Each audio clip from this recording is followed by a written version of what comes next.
Okay, I'm back from the range, or actually it wasn't the range, it was a state forest, Tillamook, and I need to clean a couple of guns, and I need to, oh, what else? I got a shotgun that's not working right, so I got to take that thing apart, and I just now fired enough 380, it's got 400 rounds. Just fired enough brass where I still have 300 bullets left, 95 grain. So I think I want to do some reloading, so I'm going to use my ultrasonic cleaner, and that's what this thing will be about. This is just a Hornady lock and load. It's kind of big. I really need the basket here really isn't, I need to be able to spread the bullets out, so I really need to make myself some sort of a long basket to use into this thing so that all of the ultrasonic transducers that are in here can be put to use. This amount will work pretty well. If I fill this all the way up with 45 or 10 millimeter, etc., it's going to take a long time for the ultrasonic clean it. But the smaller volume here, it should clean pretty fast and pretty. Chemicals I'm using is, first of all, I have a milk jug, or actually this is cat litter thing. It's like 2.5 gallons, and I found that if I have it somewhere in here, you know, it ends up near the max line there. So that works out pretty well. And the chemical I'm using is the Citronox, and I forget what the active ingredient on this. I think it's citric acid is the active ingredient, plus this has a little bit of some sort of a detergent in it as well. But it's mostly the citric acid that you're looking for. You can get this off of you know, Amazon.com, they sell it. And it works pretty well. And I don't remember on the internet that someone recommended concentrations. And if I take this syringe thing here and I fill it to about that line, somewhere in there, pretty high tech, little tape to hold the straw in place, kept falling off. I can squirt this into my ultrasonic cleaner with solution with the water. Then you let it run for like 20 minutes and it gets the air bubbles out of it. Then you can add the cases, and I don't know, this would probably take an hour and a half or so to do, an hour, hour and a half. I usually leave it in longer than necessary. But it gets them pretty clean. The more cases, of course, you run through it gradually, it takes longer. What would have gotten clean in 45 minutes takes an hour, then eventually an hour and 15, an hour and a half. Then you drain it. I usually drain it back in here and dump it down the sink. And usually you'll have crud that's stuck to the bottom. But I think that you could run a lot more cases if you made yourself a basket that took up the whole interior of this thing. So I'll get going. Alright, 90 minutes of cleaning later. Could have done it in 60. They actually look pretty good after 60 minutes, but I was cleaning a gun, so I figured I'd just go ahead and leave it in for another 30 minutes. One of the limitations with this is it only allows out to 30 minutes. You can't just set 60 minutes or 90 minutes, but it's a good idea to, I use a spoon to, you know, to knock the shell casings around, just so they're not, I don't know, just agitated a little bit between 30-minute sessions, but it works pretty well. They're not as shiny as if you use the tumbler method with the stainless steel pins, but they're pretty doggone clean. They just have a little bit of a tarnish is what it looks like. And if I was to leave them in even longer, eventually that'd go a little bit, but I just put these in a fruit dryer to dry them. It works really well. Just your cheap, the round fruit dryers that you'll see at like a Bi-Mart or whatever you have in your neck of the woods. The round ones that stack. This took 2 layers. I usually leave them in longer than necessary though to make sure that the primer pockets,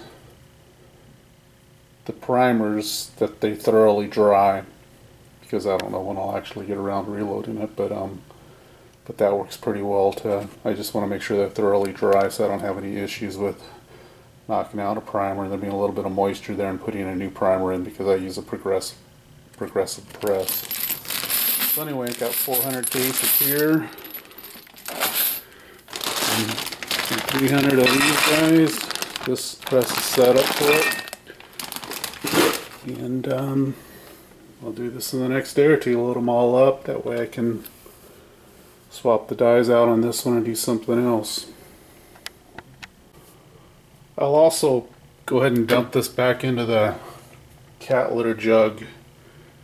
And it's clean enough where it can be used. There's a bunch of the sediments falling to the bottom, so it usually collects and kind of stays there when I'm draining it out, so I can wipe it up, so most of the dirt, but this time I haven't used this nearly enough where the solution needs to go to waste, so it'll work fine. You can also add a little more of the cleaning solution to it, a little bit of fresh water, if you've done like a lot of these, and you could probably filter it too.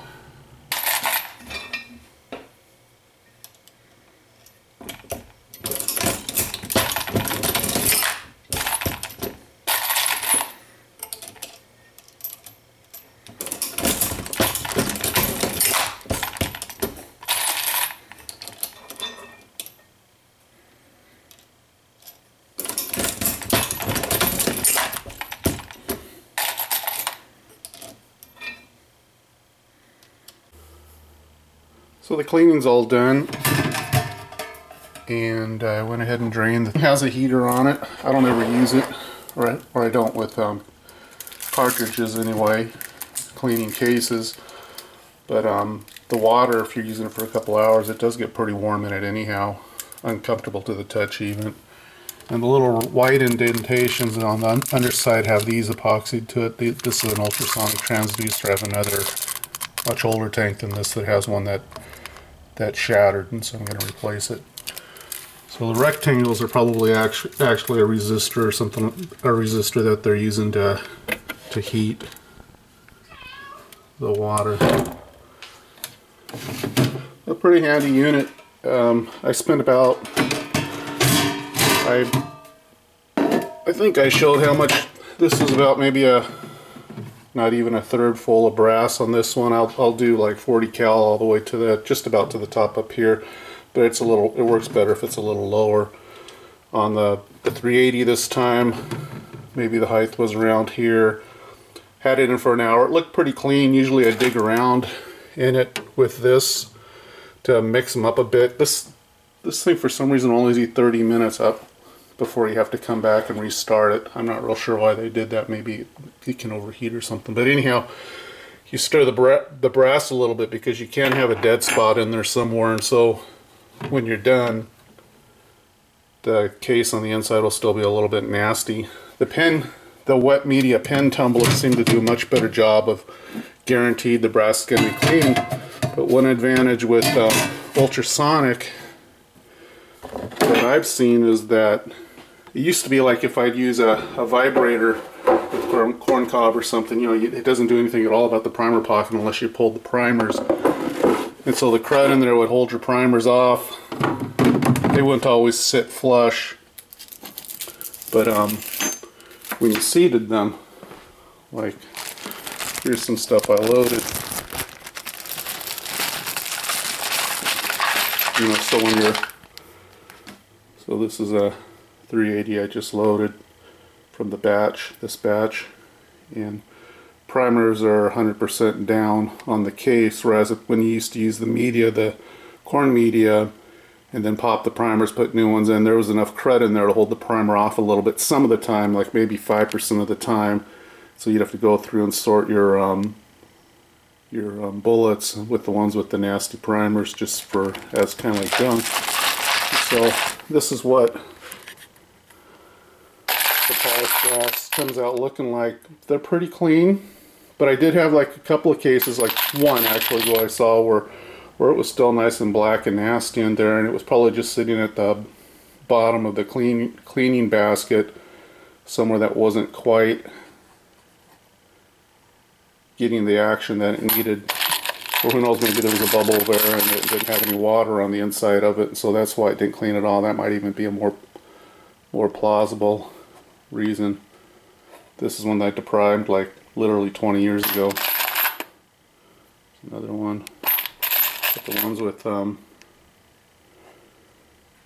with primers are recent use by me mostly.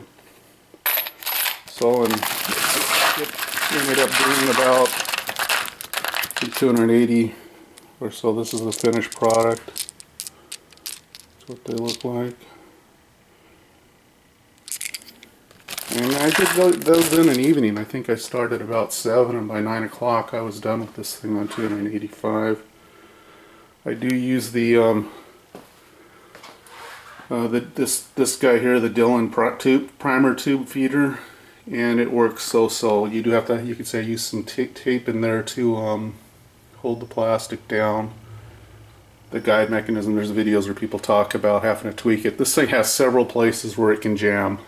I've had it jam, you know, over here at the drop. Where's my finger? There, where the last place from the dropout, it'll jam if the plastic top guide under this shield is anyway, it can jam under there. Sometimes they'll just start flipping around here and fall upside down and so forth, and so you have to really watch this thing, and it changes over time. Your first 500 rounds might be fine, then you have to go in there and tweak it again, and it runs different with the shield off than with the shield on, and so if you have the shield off, it runs a little bit slower. So you'll turn the speed adjustment up down here, for example, and then it'll work just fine. But then when you try to put the shield back onto it, then it starts running too fast and things start jumping around and getting crazy and stuff, so you have to adjust the motor speed. And so it's kind of irritating, and it's very expensive. But it's also, the thing that was surprising about this thing is it's very heavy. I mean, it is a solid piece of something or other, but I'm sure some of the piece of you-know-what, because it can really fail you too. But anyhow, case cleaning in this, I did it for an hour, and then I went for another half an hour, just simply because I was cleaning guns, and when you're digging through it with the spoon, you don't always mix stuff up, you don't always see every case, and so it can be dirtier than you think. So I figured, what the hell, I'm cleaning the gun, so I might as well just let it run a little longer. But it's a pretty cool setup. The thing about the stainless steel pins thing, you know, these are the ones that are attracted by a magnet, is it's a lot of cleaning every single time. This is really convenient. I drain the fluid into here. You can see it's not too black yet because I've hardly done any brass, really. Doesn't even look like there's a bunch of crud on the bottom. You can do, you know, I think a couple of thousand, certainly 1,500 with this amount of water. And eventually you dump it out. There'll be a bunch of crud in the bottom of this thing, which you have to wipe up with the towel. And for this thing, by the time I use it again, most of the crud will stay on the bottom on this pour. So I'll essentially be able to reuse the solution. And then I can always, if it just doesn't seem to be cleaning as fast, add a little more of this stuff, which is citric acid and you know, some sort of a detergent. This was like close to 40 bucks, but it's a, I think actually it might have been closer to 50, but it's a concentrate. So this will do a lot. I can't remember which, it says on the internet how much of this to mix, but I think it's a 2.5% mixture by weight, or maybe it's volume, I'm not sure, but I'm 2.5%, so this goes a fairly long ways. But, you know, I mean, if you're going to do a zillion rounds, you're probably going to go with the steel pins. Alright.